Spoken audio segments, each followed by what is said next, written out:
Many say our country feels more divided than ever, even as today marks 24 years since the country came together during the 9/11 attacks. Yeah, WIFR's Miriam Niesmeyer gets an expert's take on the community impact and what it takes to create unity. Everybody came together and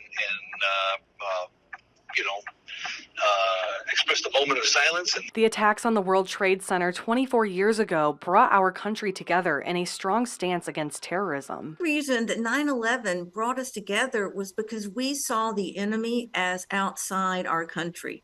It wasn't like it is today. According to Northern Illinois University professor Suzanne Diggs-White, a different kind of enemy threatens our nation. She says political elections, misinformation, and social media pit neighbors against each other. Rather than something sewing us tightly together, we're kind of unraveling as a nation. If there's a single driving unit that wants to take control of the country, by pitting us one against the other, then the group that has the strongest metaphorical or actual militia is going to win. Chairman of the Winnebago County Democrats, Charlie Laconis, blames hatred and lack of empathy for much of that divide.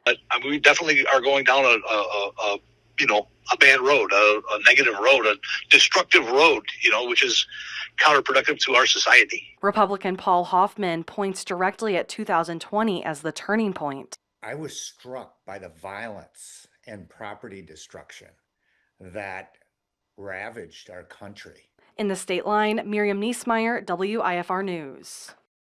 Leaders say it's important to find common ground at home, in neighborhoods, schools, and groups as one step towards rebuilding unity in the country once felt after 9/11.